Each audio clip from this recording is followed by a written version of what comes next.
All right, welcome everyone once again. My name is Ira Mijo. I am the Assistant Director here at Emory University of Alumni Engagement.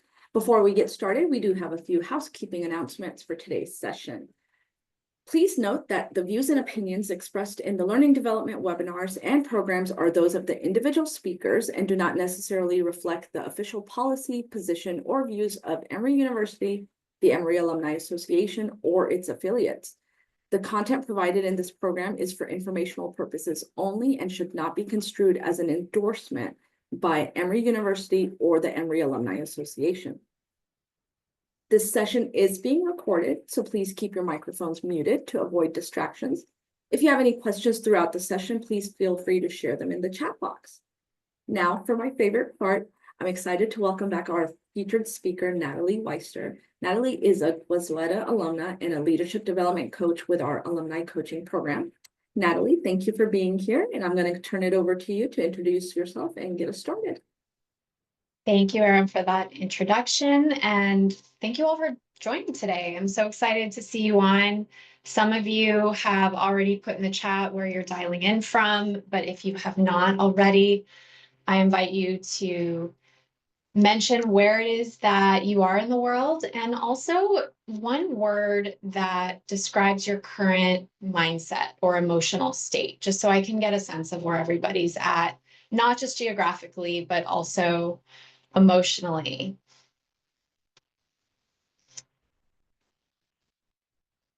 And I'll just kick us off. I am in Miami, Florida. And right now, in this present moment, I'm feeling present and excited to be here with all of you.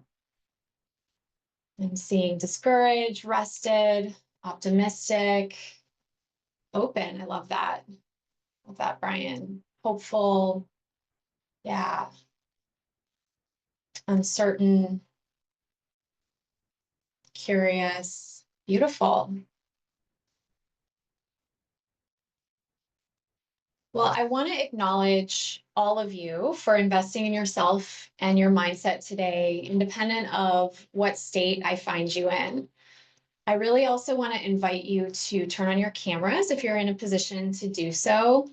This makes me feel a little bit less alone here. And, it also invites connection. We are in different places geographically. We have some folks who are feeling really down and low, and that connection is fostered when we can see each other's faces and know that we're here in community. If you can't, that's okay too. But I'm going to give you a quick rundown of our hour together and just share what you can expect, independent of how you're feeling in this moment. I want to offer you today a simple framework that I call the Coherence Code, or 5 skills for living optimally, because I think that's what we're all here to do. And my desire is that you walk away empowered with a new paradigm for your life and your career.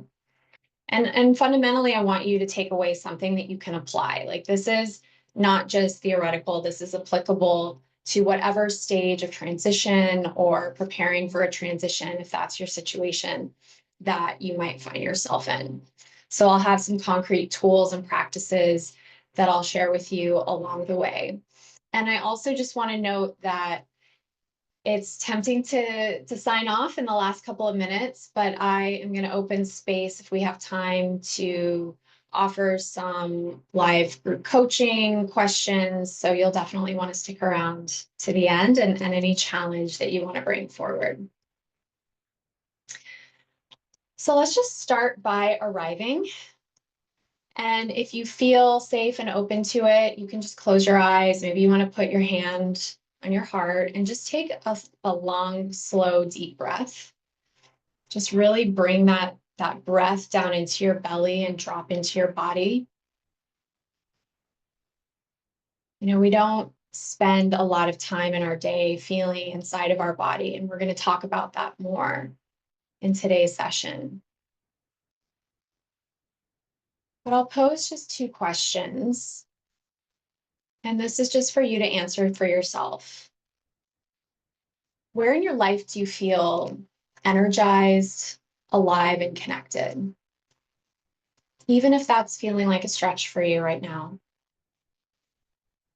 Try to name for yourself one area where you feel connected and alive.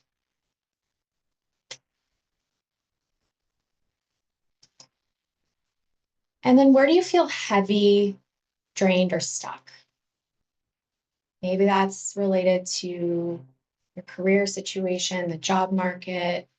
Maybe it's in your family. Maybe there's something really challenging personally you're moving through. Maybe it's that uncertainty that some of you named, the space in between jobs, and just notice it without trying to change it.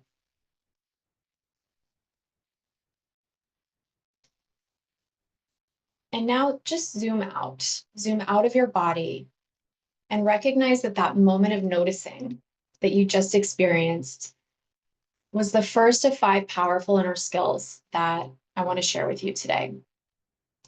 This awareness is the first portal.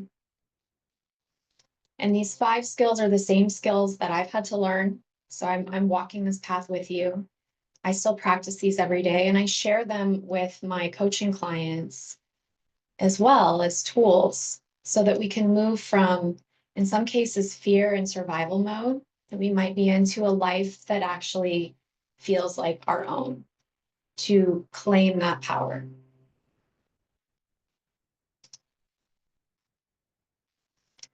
And speaking of my life, I'll quickly introduce myself in a little bit more detail for those who don't know me and share why it is that I feel so passionately about this work that I do. Again, my name is Natalie. And aside from being a fellow Emory alum to many of you on this call, I'm a leadership coach supporting individuals like you on this journey to total empowerment and leaders of your lives. And I believe everybody's a leader of their own life. And I'll explain a little bit more about that as we go along, but this isn't about titles or current job situations. This is truly about taking responsibility for our own lives and the direction that we're headed. And I'm obsessed with this intersection of self-discovery and human performance and potential connected to real meaning and fulfillment. Like, that's why we're all here, as I said. It's for the feeling that we get when we achieve a certain thing, when we have the job, when we have the relationship. It's not for the thing itself. But this wasn't always my job. I actually spent about 14 years working in corporations across different sectors in human resources and talent development. And even though my career path, my resume looked impressive enough on the outside and I was growing successfully, the truth is I was living in fight or flight. I was in survival mode all the time, trying to juggle all the balls, make everyone else happy, except for myself. And my nervous system was in this perpetual state of dysregulation, and I didn't even recognize it. I felt like I had to be on call all the time, responding immediately in order to succeed. And my health and my relationships really started to suffer. And then I had a breaking point, and it wasn't one instance, but it was moving through a challenging few years that included being laid off. So for those of you in that boat, I feel you. I've been there more than once. It included divorce, that little thing called COVID that we all went through. And then the really challenging moment for me was losing my mom. She had a long battle with cancer, and it finally woke me up, and it reminded me of the impermanence of life. Like, why was I choosing to continue in this state of unfulfillment and living for all of this external validation? And what followed wasn't a neat or graceful transition. It was very messy. I left my last corporate job, but then started experiencing like all of these crazy physical symptoms, migraines, muscle spasms, waves of grief. And I realized that had to do with this identity that I was holding on to. Like we often identify so much with our jobs. And when that goes away, especially when that's taken from us, it's unplanned, it feels like this massive loss, this grief, as I mentioned. And what I realized was this: creating work that lights you up, whether it's in corporate or otherwise, consulting, coaching, any sort of entrepreneurial path, it doesn't start with a resume rewrite. And all of that's important. So those of you who are working with coaches and or taking master classes or courses around writing your resume, your LinkedIn, that's all important. But fundamentally, where we need to start is the reclamation of our energy, of our thoughts, our emotions, and our ability to take action from our truth, right? And so that's why I became a coach. And my calling is to support leaders like you rewrite that script and to become these conscious creators of your experience, not victims of life circumstances. So to dive into our content, I want to start by sharing what I call the coherence code, as I mentioned before. And these are 5 inner skills that changed everything for me. Like I said, these are foundational. And I teach these to my clients as they realign their lives and look at their own career transitions. So this is our little map for today. And I want to start our journey with the first stop that I alluded to in our intro, which is awareness. And awareness means seeing your life as it is without any judgment. Remember, we were just noticing the feelings coming up. It's noticing your patterns, noticing your energy, noticing the stories you've been telling yourself about what's possible. We all have that voice on loop in the back of our heads. And I heard something on a podcast yesterday, and it really struck a chord with me. Like, whose voice is that? Typically, that voice in the back of our head that's always playing isn't our own. It belongs to the primary caregivers, belongs to the people who raised us. And that isn't a criticism of them either. It's just the noticing of whose voice is this?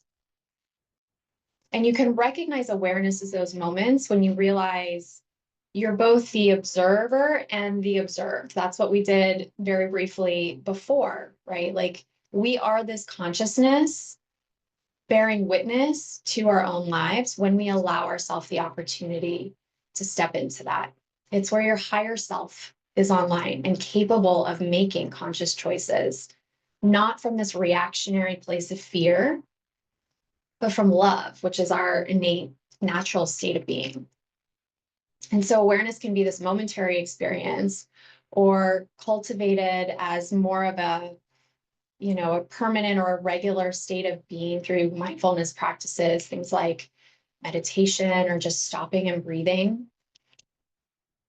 I remember I'll share just a few personal stories as we go to connect with all of you. I remember when I was laid off from my first job right out of college. I graduated from Emory, had this great degree, started in the world of management consulting. And depending on your age, you may or may not remember, but back in 2008, 2009, the bottom literally fell out of the economy. Like, there was massive uncertainty. And I found myself unexpectedly jobless. The rug was pulled out from under me after killing myself for a year and a half for this consulting company. And my initial response to that was not self-aware. I immediately went into fear and survival mode, and I just totally spun out. But after some time and distance from that event, I finally could see the level of self-abandonment that I'd been tolerating and just how unhealthy I'd been. And it also gave me this chance to redefine my professional path and reorient myself in the direction that I desired. And so this what feels like a failure or rejection can actually be a beautiful redirection if we choose to see it that way. And for me, that awareness changed everything. So here's a quick tool to practice awareness. I invite you to just set a timer on your phone, or you can download this app that I use called YAP, Y-A-P-P. And you can set this timer for 3 times during the day. And when it goes off, just take that brief pause like we did to start. Maybe you ask, how am I feeling in this moment? Maybe you notice a sensation in your body. Maybe you notice one of those stories on loop, one of those limiting beliefs that you might be telling yourself. And I, as I mentioned, use this app called Yap, and I actually have this set for myself 3 times a day, and it just has this message pop up on my phone that says, loving awareness in my heart. So it reminds me to reconnect to my heart center, no matter what I'm doing. And that's really awareness in action. It can be as simple as that.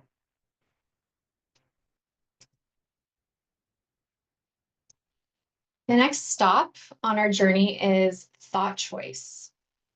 And we have around 60,000 thoughts a day. Most of them are just reruns. Our thoughts are literally habits, just like our behaviors are habits. And most of those thoughts, 95%, are actually subconscious, meaning we aren't even aware that we're having them. They're just looping. There are these deeply ingrained neural pathways on loop. But when we realize that we actually have a choice in our thoughts and we become aware of what's hiding in the subconscious shadows back there and the cobwebs, and we make it conscious, we can live in a more empowered state. Eleanor, that app is called YAP, Y-A-P-P. This skill of thought choice is about choosing thoughts on purpose and learning how to believe them deeply enough that they start to feel real. Like initially, if you choose a new thought, it might feel a little uncomfortable or not true for you. Right now, as you all were chiming in, when you signed on, you might be feeling fearful or nervous, frustrated. But see if you can name the thought associated with that feeling. And I'd love to hear if anyone has a thought behind the feeling that they were having. Throw it into the chat or feel free to come off mute. Love to hear your voice.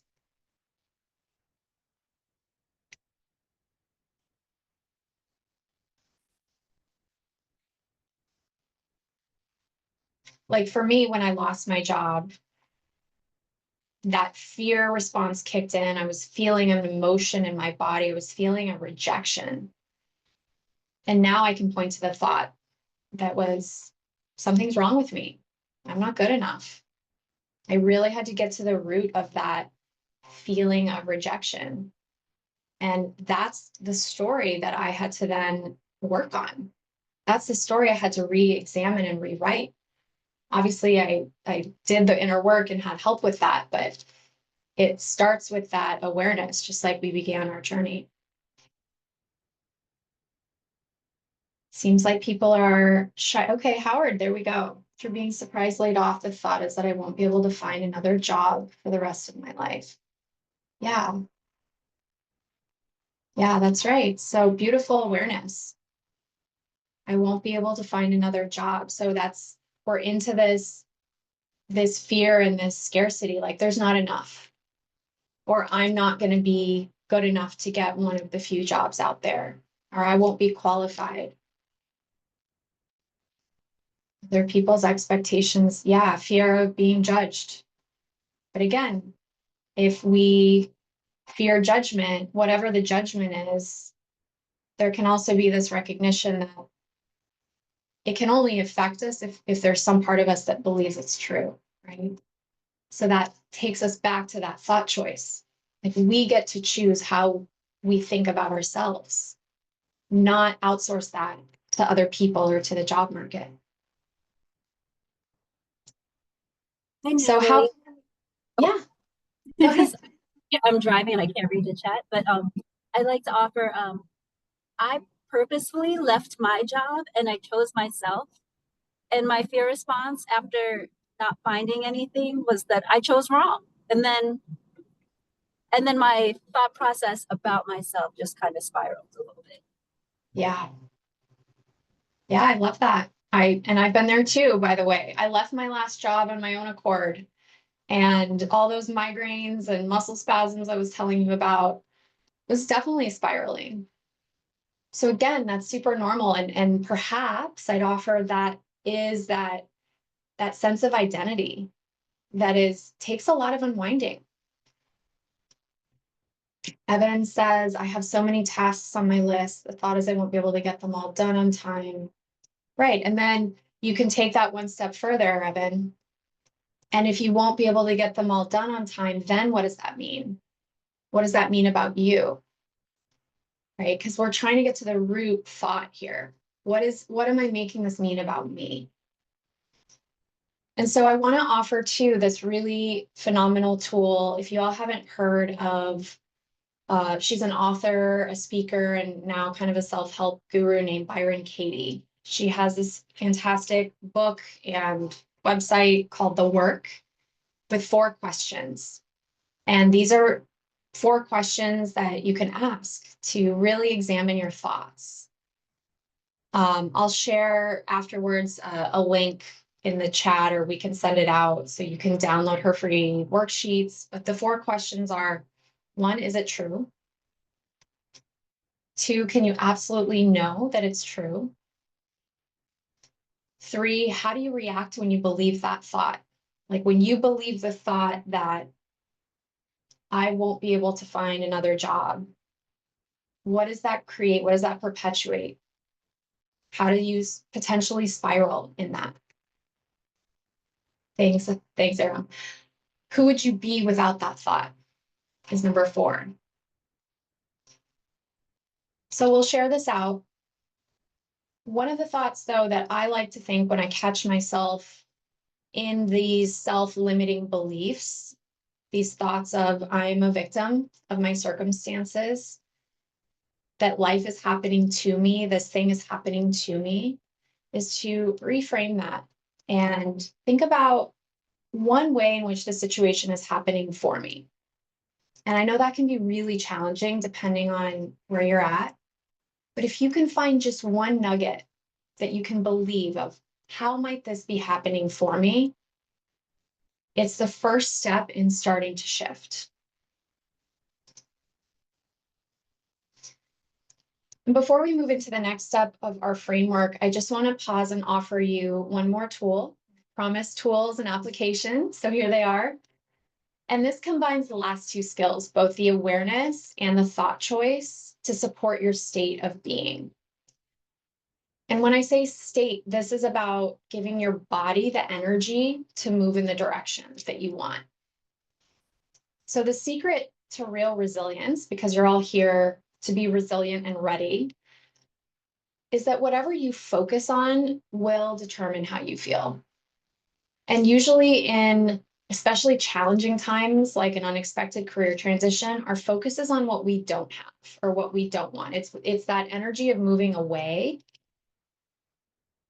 And it's important to shift that so that we don't attract more of that lack. Like when we're in this energy of moving away from lack, from scarcity, we actually bring more of that to us. That's the frequency that we're operating in.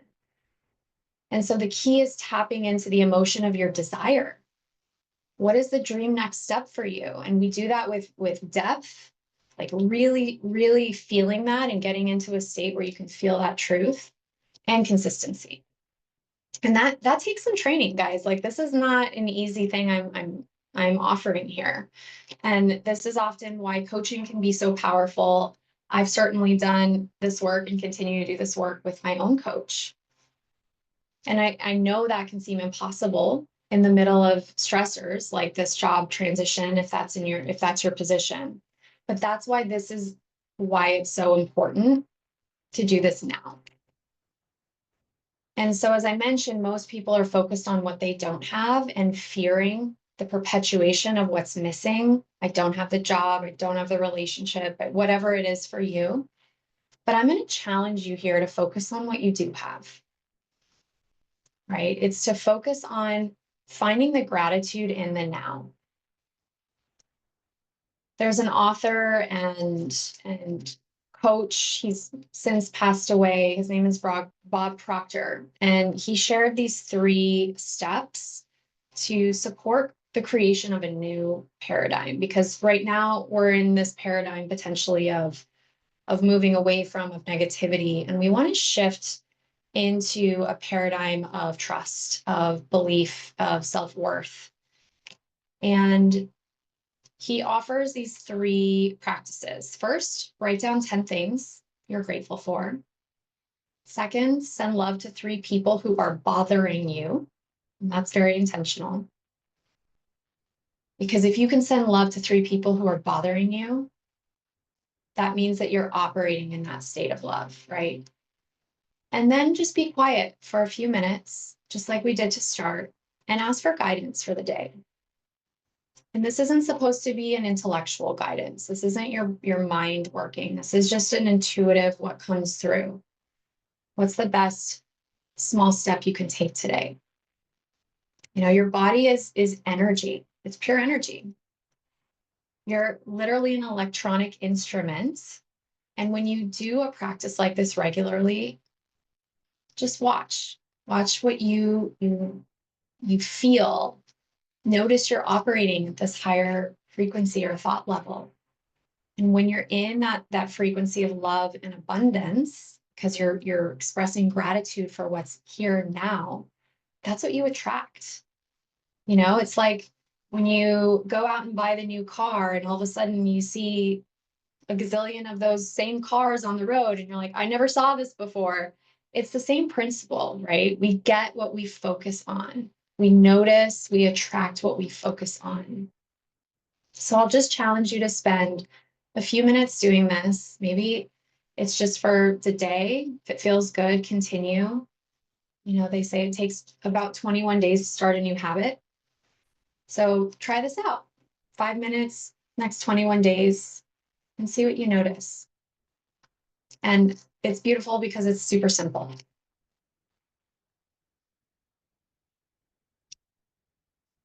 So on our next stop, we are looking at this skill of emotional processing. And this one's really big. Most of us have been taught to avoid discomfort at all costs. So if an emotion isn't good, we suppress it or avoid it through all kinds of creative or not so creative mechanisms, many of which, if you're a high achieving person in the world, might look and feel very productive. You might get a lot of external validation for some of these avoidance tactics. Like for me, it was overworking. If I could just bury myself in work, I didn't have to feel. But to live optimally, to be resilient in the face of change, in the face of uncertainty, we need to learn how to move that energy. And one of my teachers put it this way, and I love this so much. He said, emotions are designed to bring information with a charge so that we can do something with it. Emotions aren't here to be ignored. They're signals so that we can direct that energy. And they're literally just vibrations in the body. Technically, they're harmless. And when we can learn to be with them, to process, digest that feeling, and then use their messages instead of bypassing them, that's when we become powerful. I alluded to this before, but one of the hardest experiences in my life was watching my mom pass away. Literally, it was right in front of my eyes. And her disease process was long enough that I knew what was coming. And I watched that decline, but I was in total denial. I would not let myself feel the sadness, the grief, the loss. And the way that I knew how to avoid those feelings was, as I said, working a lot. And I mean a lot. Like I worked from her hospital bed, never missed a beat at my job. And it took me over a year to finally give myself the space to feel and grieve. And when I did that, everything shifted. As I said before, I woke up to the ephemeral nature of life. And I frankly turned a lot of my life on its head. That doesn't mean that's your case or that that is required, but it really did make me reevaluate my choices. And I moved from this long career, growing career in HR to becoming an entrepreneur, which was totally not my training or, my model. And it wasn't easy, but and by the way, it still isn't easy. But I wake up every day grateful because I'm doing the work I love. It's super aligned with who I am, my values, in service of beautiful humans like all of you.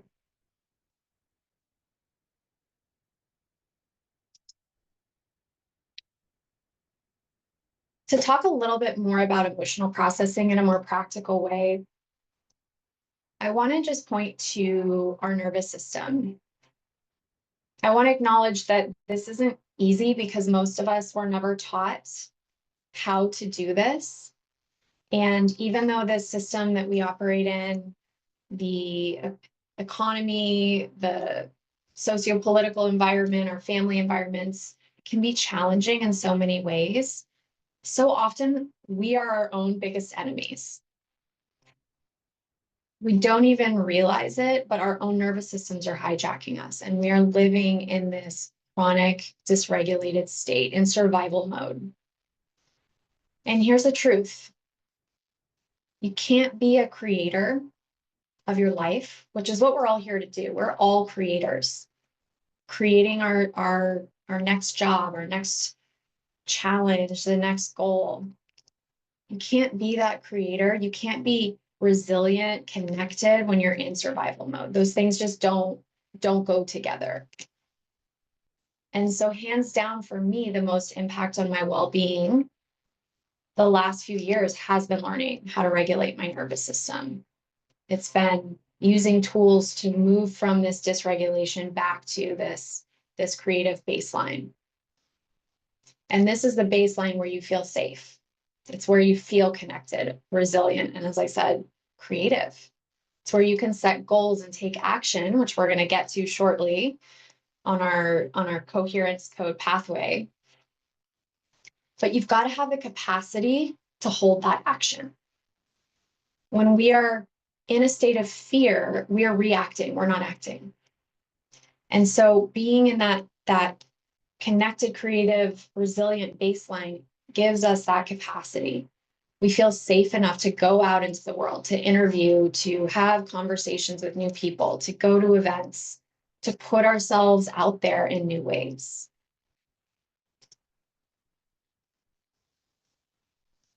So as I said, I really want to make this practical and applicable for all of you. So I have some simple practices for each of these states here on the screen that you might want to try on.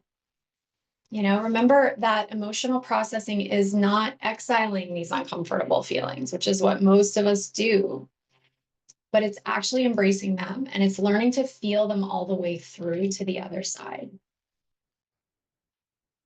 There's a Harvard brain scientist, Dr. Jill Bolte Taylor, and she says that when a person has a reaction to something in their environment, there's a 90-second chemical process that happens in the body.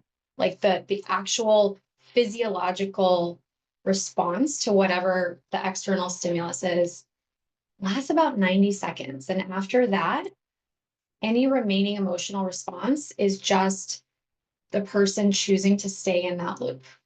And that's back to our thought choices, right? And examining the underlying thoughts. So if you really truly allow yourself to feel that emotion, maybe it's anger, it's sadness, it's anxiety, it's shame, guilt, or anything else, you will experience physiological sensations, those feelings in the body. That could be like tightness in the chest or the throat, shortness of breath, maybe your heart rate increases. And these are uncomfortable. Like I acknowledge these are not comfortable sensations, but as long as you allow that full expression of feeling to move through you, that experience will come and go. within about a minute and a half, which is not very long. And that allows us to then take that energy again and direct it in a more productive way instead of suffering through the discomfort for much longer. Could be days or weeks. For some of us, it's months. So again, I invite you to look at this list on the screen here. Think about what you might want to try on, what state you're in. And this is what children do, by the way. Like, think about a child having a tantrum. They scream and cry, shake their body for a few minutes. And as long as it's not something really, really bad, they're really sick, it passes. And then they're back laughing and playing a few minutes later. So we work really hard to resist these negative feelings because we're trained, we're socialized to do that. That isn't what a child does. That's literally programmed in us. But if we recognize what our natural response is, it's actually to self-regulate. It is to get back to that creative baseline that I mentioned.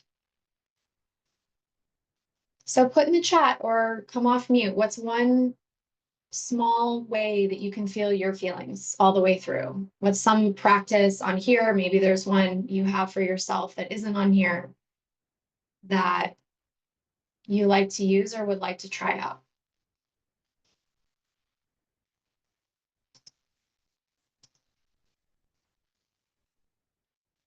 For me, exercise is critical. Breath work has been absolutely life-changing for me. Walk in nature, yoga, breath work, meditation. Yeah, thanks, Brian. Long hot bath, love it. Beautiful. Well, now that we are regulated, we can get to our fourth step here, our fourth skill, in fact, which is taking massive action. We have our nervous systems on board, and we can process whatever emotion is coming through. And we can't just think about the things we want, right? Like, now we need to use that energy, those emotions, the energy from them to propel us into action. And this doesn't mean hustling or doing more on a to-do list. And I'm the first one to love me a good to-do list and check those off, feel really productive. What massive action means is staying in motion, even when it is uncomfortable. And I've learned this term from Tony Robbins, who is like OG personal development, performance coach.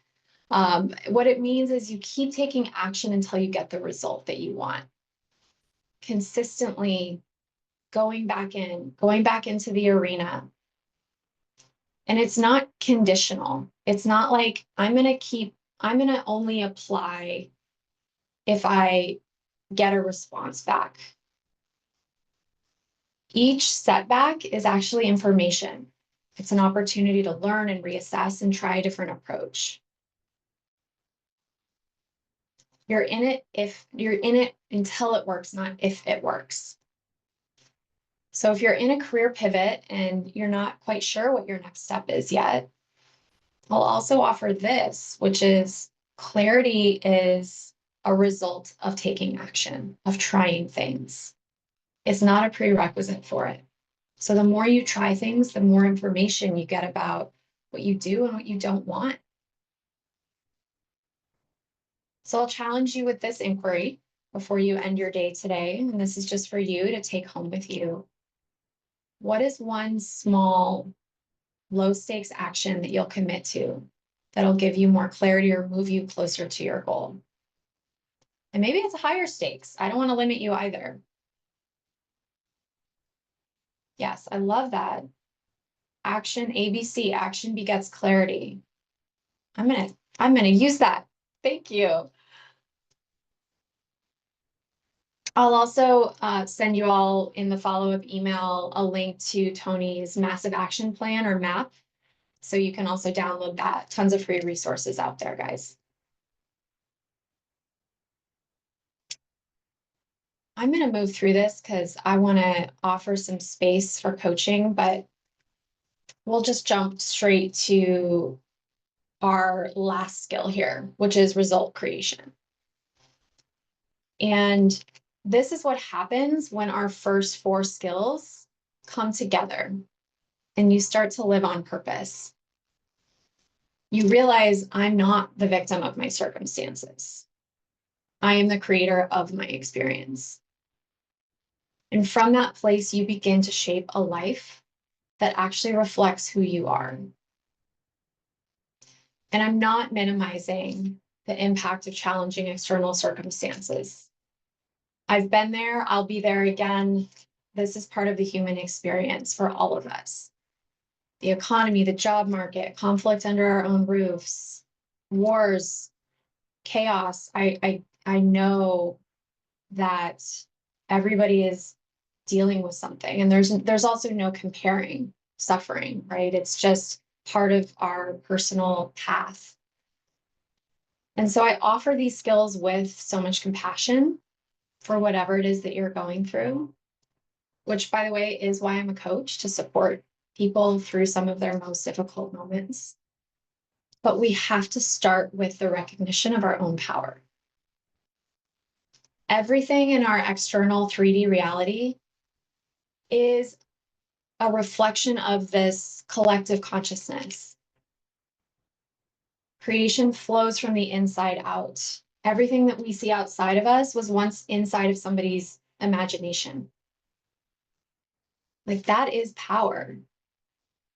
And so it is our individual responsibility to manage our own consciousness, to manage our own minds, and make choices in alignment with who it is that we really are. That's what creates not just the results, but the results with the feeling that we want to have, with the fulfillment, with the joy, with the love, with the fun, whatever that feeling is that you're seeking in the goal that you have. I want to just quickly share a small but very meaningful result that felt like my first, what I call proof of alignment instead of proof of concept. One of my first coachees, when I started my business, she was the director of content development for a Hispanic media company. She was very successful, doing well in her job. She was definitely on a track for promotion and hungry for the next one. She hired me to position herself for a VP role. But after about a month of working together, she realized that what she really needed was to reconnect to her creative passion. She had this desire to write her own scripts, produce them.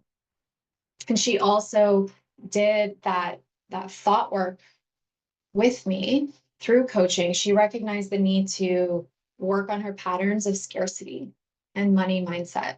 She had a lot of fears around money. And so through 9 months of partnering, she navigated a layoff from her company due to a reorganization that happened later in our time together. But since she had done that inner work, she cultivated that resilience.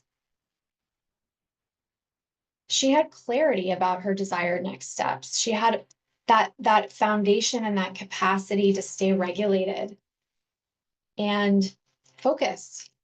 She landed this lucrative consulting opportunity with Netflix. It allowed her to finish setting up her business plan. She had other consulting opportunities kind of lining up for her support, and she used that to build her personal brand.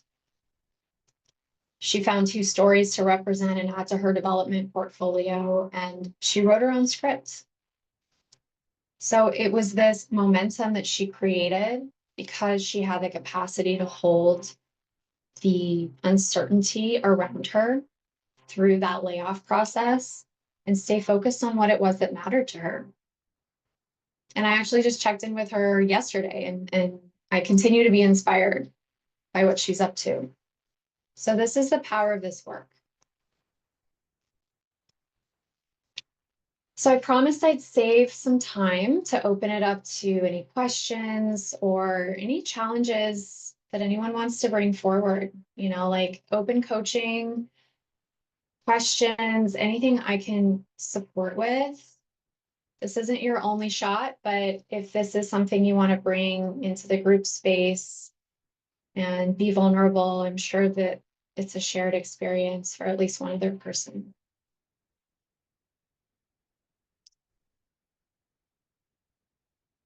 Don't be shy, I won't bite.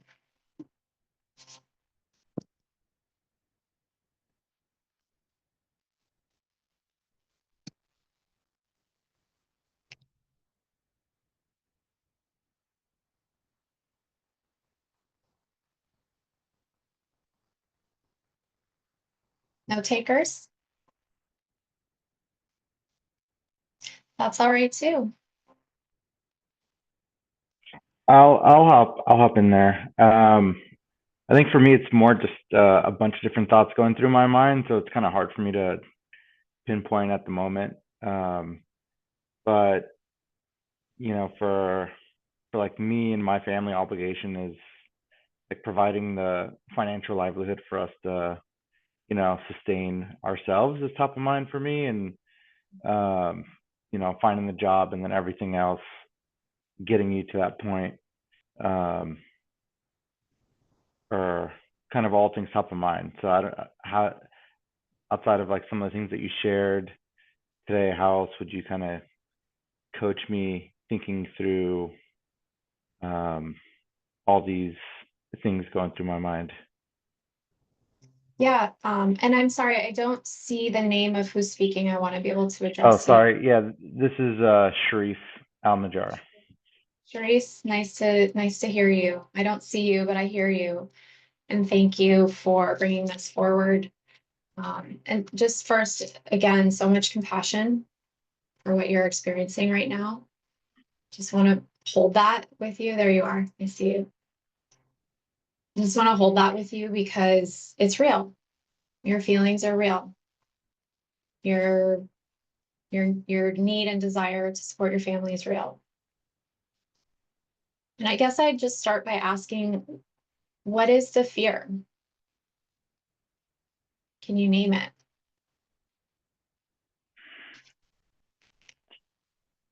I guess it's a couple of things. So one is so I have a toddler and a newborn. So there's the desire to spend time, intentional time with my toddler and especially the newborn, since that's it's very limited. And then finding a job that would pull me away from that intentional time with the kids. So it's conflicting priorities, I would say, or desires. But I can't lose sight of either one. Right. It's kind of how I feel. Right. Yeah, that's such a common experience that we don't actually recognize the tension. We've got these two desires. You want the job, you want to support your family, and you want the time and attention to actually be present with your family. And there is some belief that those are in conflict. And when we can, obviously more time and more conversation to kind of tease it out, when we can uncover the root of that conflict, we recognize that is two different polar opposite energies, right? And remember that we are pure energy. So we respond and we take action based on our state of being and our energetic state. So it creates this oscillating dynamic. You move closer this way and then you're pulled back this way. And so we never actually go anywhere because we're just oscillating back and forth between these two opposing poles. So if I were going to coach you and work with you, we'd start to come up with, what are the conditions of satisfaction for you? Like, what do you need, Sheriff, to thrive? What do you need for your life and for your work? And where do those things overlap? And really start creating your list. My conditions of satisfaction. And that then becomes your lens. And we start looking at what are all the possible avenues to create this where they're not in conflict. And I know that sounds kind of out pie in the sky right now because we're not working with your actual list, but I'll offer that as a takeaway to go back and think about all of those conditions, those needs that you have, so that you can be in that zone where you're really thriving. And that then becomes, again, this ability to focus and even notice and recognize opportunities that allow for all of that. And it only takes one, right? There doesn't need to be 50 jobs that let you work remotely or in the hours that you want or whatever it is your conditions are. There just needs to be one. It's yours. Right. Okay. Yeah, thank you. Yeah, thank you for bringing that forward. Howard, we'll take one more. Nice to see you. Nice to see you. I'm not sure if my camera is it Yep, working? I see it. Uh-huh. Great. So I'll keep this brief given the time, and also not sure if you have a perspective on it. The last time I was on a search was in 2020. And so obviously a lot has changed in the last 5 years. And so I think for me, there's still a little bit of perhaps outdated kind of mentality or perspective in terms of kind of how to approach things, kind of the overall kind of just market as a whole. And so what I'm really asking is just trying to get your perspective in terms of, in 2025 right now, kind of what is kind of like the perspective or the mindset or mentality to have now that might be different than 5 years ago, pre-pandemic, pre-everything. So that's just kind of where my head's at, because I'm doing all the things that I'm supposed to be doing from what I know before in terms of casting a wide net, applying, referrals, you name it. There's also a lot of clutter and a lot of noise on LinkedIn these days. And so I'm just curious to kind of get your thoughts on kind of the mentality perspective to take now versus 5 years ago. Yeah.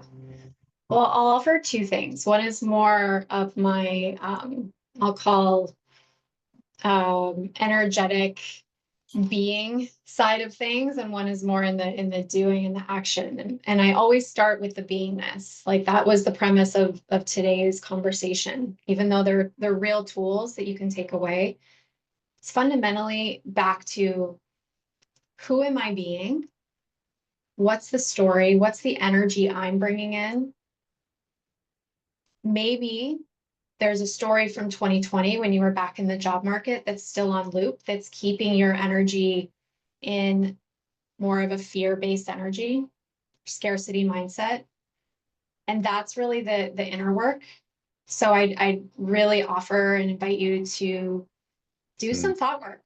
Like sit down and pull out old-fashioned pen and paper, a journal, something really powerful. You can even leverage, there's a great AI tool called Untold, and it's like a voice journal. You can speak to it, share your thought. Like it's amazing what comes out of you when you just open up the space. Right. Okay. Great. Examine your energy. And then, tangibly, obviously it's, I think it's more than LinkedIn, like fundamentally, we are in this space, as you named, of so much noise. We are in the attention economy. Mm-hmm. Yeah. And get yourself in person. There's nothing more powerful when you're managing your energy and you're in your power to be in front of people, to get out of the virtual environment and back in front of people. Where are the people hanging out that have the kinds of roles that you're interested in? Right. Curious. Make yourself memorable. And that happens when you're in a space with someone. So I'd also offer that as more of a tip. Yeah, no, this is super helpful. Thank you so much, Natalie. Appreciate it. Well, I know we're close to time here, so I just want you to imagine waking up knowing that your time, energy, and gifts are being used in alignment with who you truly are. And I'll skip to the part where I share that I open up this dialogue here as a space to get to know me, but obviously you all will get my contact information. I have a one-on-one coaching container, different pathways, different lengths of time, but I call it the Vital Leader Pathway for a reason. It's to reclaim your vitality, your energy, so that you can achieve outcomes rooted in deep transformation, so that you can achieve maybe experiencing one of these or all of these that I have here on the screen. More energy, more alignment, trust in yourself, feeling safe and supported. And so I'll leave you with that invitation, an invitation of possibility. And we'll follow this up with how you can get a hold of me. Emory alums have a free session with me, so I encourage you to reach out. There's no obligation. If you're not an Emory alum, I offer a free discovery call as well. We can just have a conversation about where you're at and if there's a fit to work together for a coaching process. And if you know anybody else who might benefit from this work, please pass my information along as well. But thank you so, so much. Really value all of your time and attention, your energy today. Thanks for showing up. Thanks, Katrina. Thank you, everyone. Yeah, we're right at 1 o'clock, so we're gonna wrap it up. I did put the information for our next speed coaching session that we have coming up on May 15th in the chat. That is for alumni only. I know we have some guests on the call today, but that's specifically for alumni. Natalie, thank you so much for such an amazing session. I will be sending out Natalie's contact information and the links to all the resources that she mentioned in a short email with the recording of the session. It'll also include a link for a short survey, so please take just a minute to complete that survey, and we look forward to seeing you guys next time. Thank you for being here. Thanks, everyone.